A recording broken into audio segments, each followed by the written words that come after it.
Well, hello. This is Blind Intelligence, and I am your host, Foresight. I want to talk about debt collections. My question is where does the debt collector crosses over into unethical territories when collecting on a debt? That's a question. First of all, let me give you my disclaimer. This is not legal advice. I do not offer legal advice. If you would like legal advice, I suggest you seek out yourself a competent counsel, an attorney, or a lawyer, or anybody that's in that space. And please allow them to advise you on your particular situation. This is for information and educational purposes only. If you find it entertaining, then be entertained. I want to talk today about debt collections, because debt collection is a subject that needs to be touched on on a broader perspective. So I'm going to go into depth with debt collection and how these debt collectors are abusing their authority on collecting debts. And I want to talk about how the people do not know what their rights are.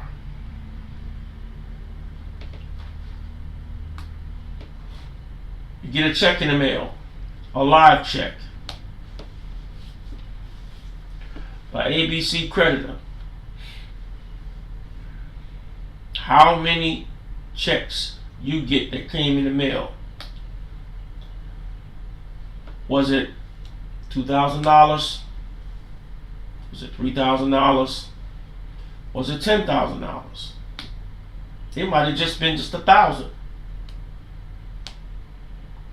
But you get the check in the mail from ABC Creditor.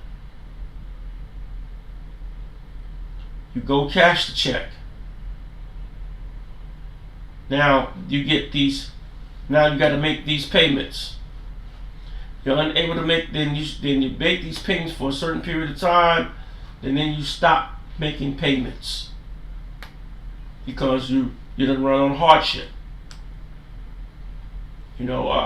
Something came up with the bill. Something came up. Anything came up. Something financial came up, and now you're unable to pay. Now you're getting these letters in the mail. How many letters did they send you? How many letters did this creditor send you? Now, they done sent you these letters. Now they done charged it off. They charged it off. They said, John Doe is not going to pay us.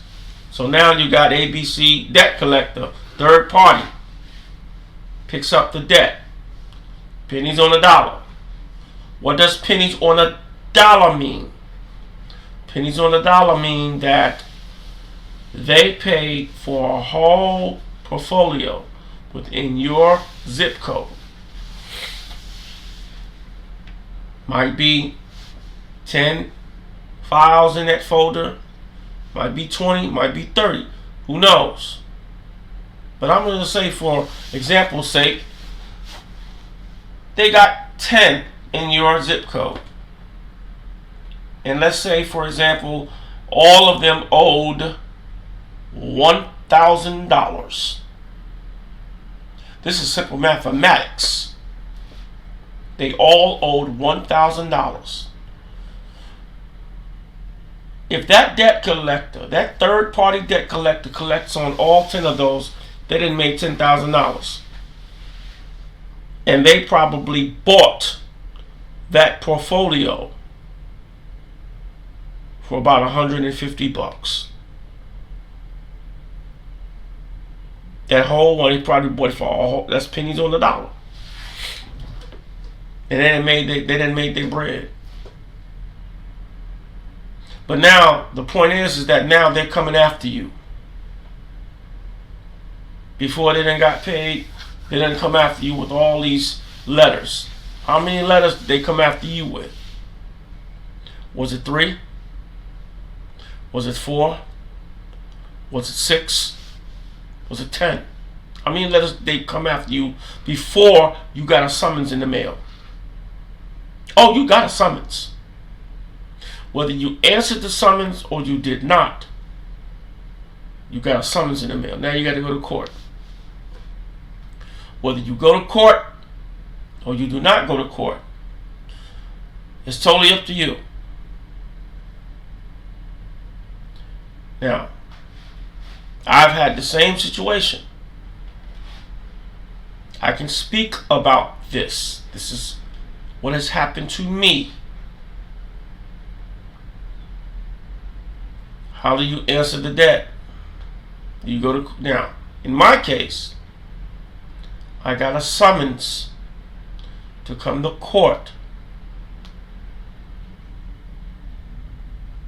Right?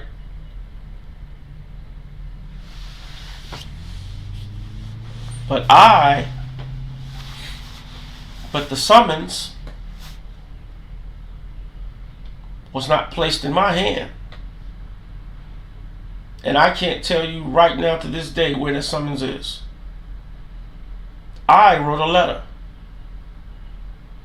Hey, I was improperly served because they garnished my wages. Because when you don't answer the summons, you forfeit. You don't come to court, you forfeit. And the third party debt collector wins automatically by default. So they did that to me. But I wrote a letter. When I wrote that letter to the judge,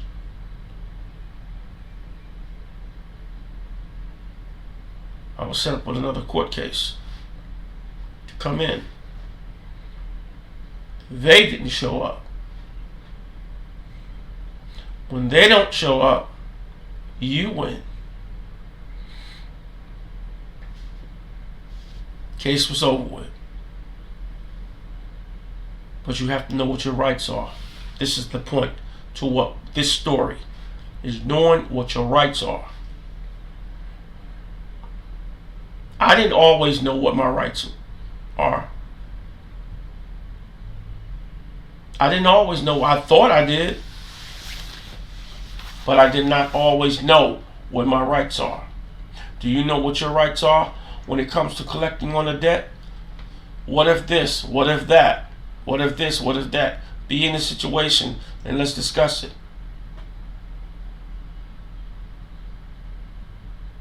What is your situation? What did that debt collector, how did that debt collector contact you? Did he contact you in the mail? Did he contact you over the phone? What did you say? Because I'm going to tell you something. You need to know what your statutories and limitations on collecting the debts are in your state. Is it 3 years? Is it 6 years? What is it?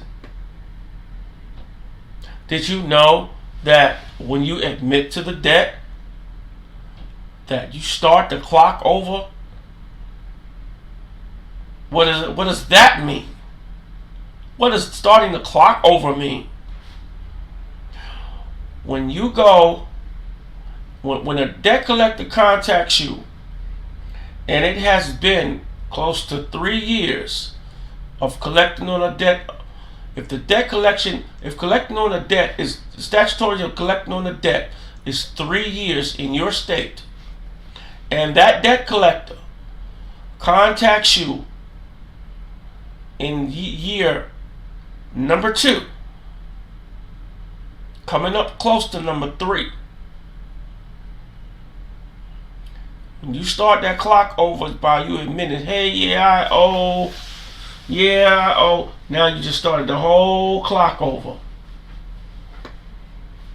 Now they're going to really come after your tail.